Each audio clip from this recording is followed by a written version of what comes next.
Mga kaamigo, natapos na installation natin. Ang ganda, oh. Yan na siya mga kaamigo, pakita natin sa inyo, ha. Reverse camera.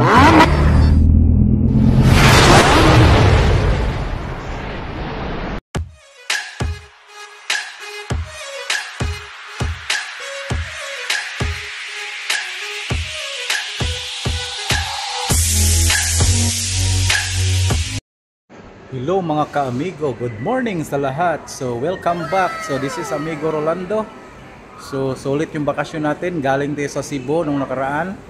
So ngayon pagdating natin, mayroon tayong mga naka-schedule, ang dami nakahilira. So yun yung gagawin natin. Lalagyan natin ng infotainment, mga Android head unit. So ang dami kong ilalagay ngayon mga ka-amigo. So unahin muna natin tong itim, MG po to, MG ZS. So hindi pa nailabas ng kasa, i-install na natin.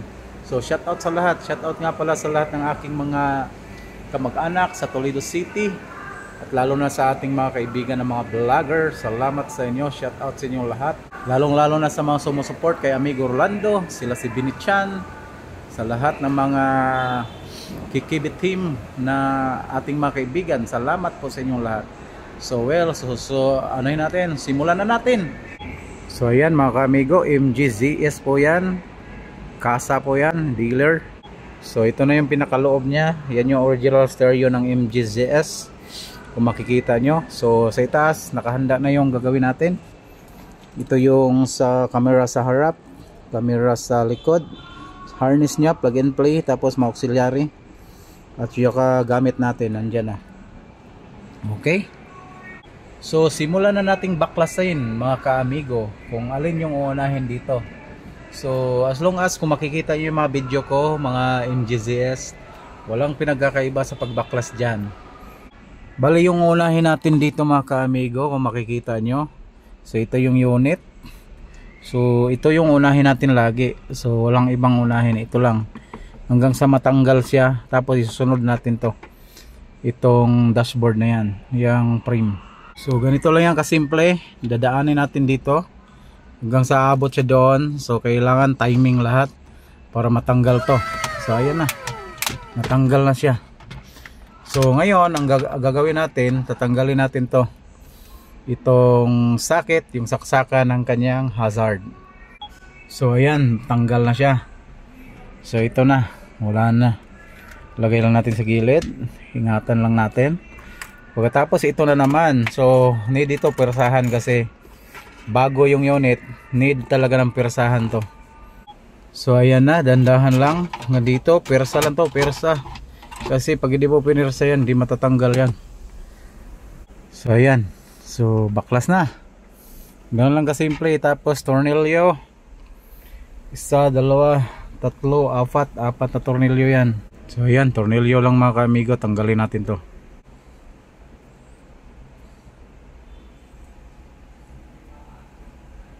Ayan, pang-apat na yan.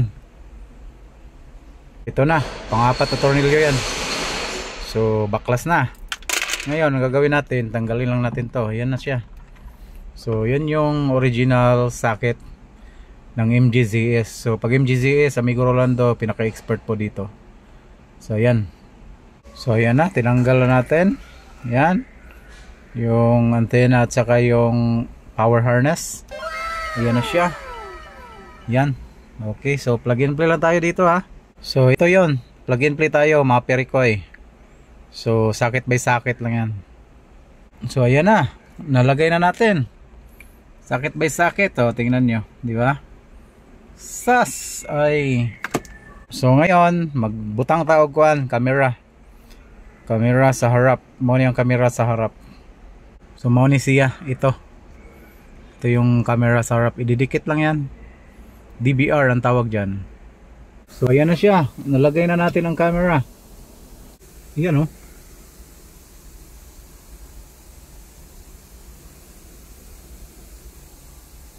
So ito pong wire sa camera, tinatago natin. So lagay natin dito, baklasin lang natin to para mabaklas siya. Ayan, baklas na.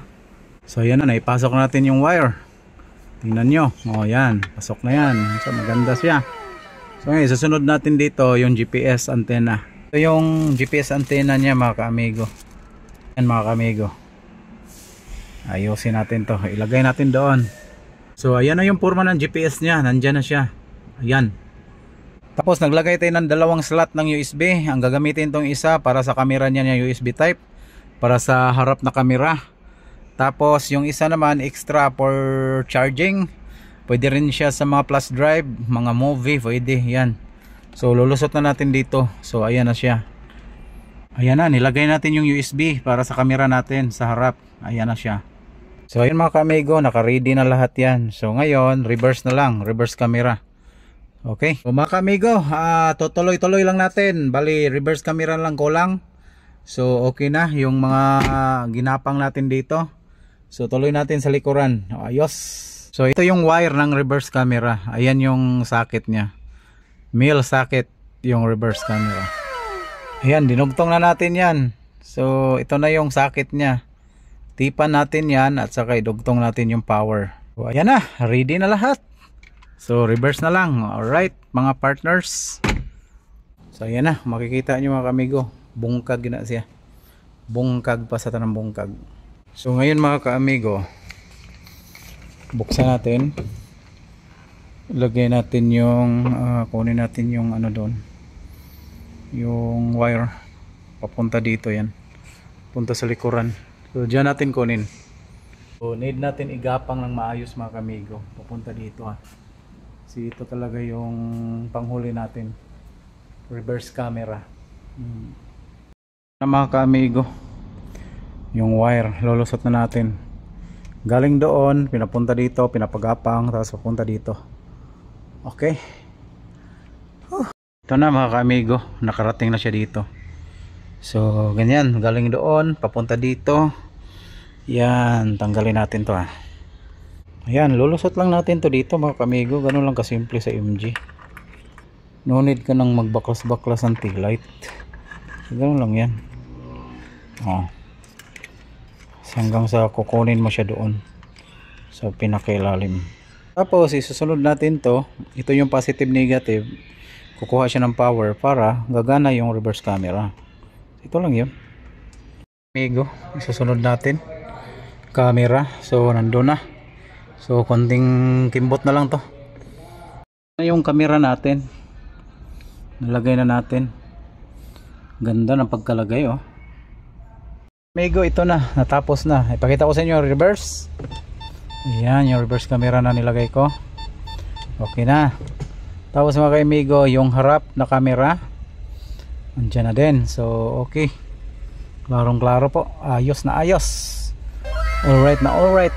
Pwedeng palitin, sabayan ng reverse. Sus, ganito lang siya kaganda mga ka-amigo. Tapos CarPlay, meron tong CarPlay mga ka-amigo, kompleto to. Meron siyang Z-Link, Netflix, tapos Play Store, meron lahat Thames, yan. Tapos pwede connect sa Wi-Fi, Bluetooth, lahat na ng gusto mo pwede. Para lang siyang Android phone. Okay, malapit na matapos to mga kamigo. Mga kamigo, natapos na installation natin. Ang ganda yan na siya mga kamigo. Pakita natin sa inyo reverse camera. Ayan. Tapos camera sa harap. Ayan, grabe, ang ganda. So okay na to mga ka-amigo, ganda. Tapos kompleto na yan, may Netflix na yan, lahat, Bluetooth, saka USB port, lahat is gumagana dyan. Then Android 14 with CarPlay. Ang ganda talaga. Tapos testing natin yung okay, so kailangan lang to ng USB mga ka-amigo para mag okay.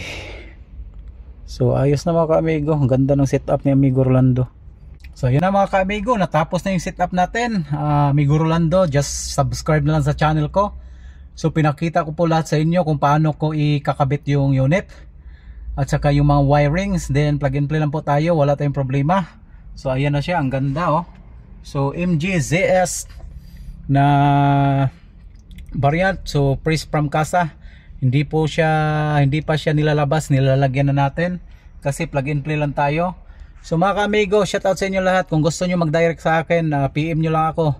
Walang problema yan. Sasagutin ko kayo kung ano yung concern nyo regarding head unit sa lahat. Kung sino yung may gusto, pati dashcam, kung sino may gusto. Kontakin nyo si Amigo Rolando kasi ang ganda ng installation natin. Malinis yung pagkakabit, wala tayong problema. Ang linis ng paligid, parang walang nangyari. So ganun lang yung gagawin natin mga ka-amigo. So care lang natin yung sasakyan. Kasi itong sasakyan is napakaganda po. So salamat, shout out kay Benny Chan sa lahat ng mga nandyan. Salamat.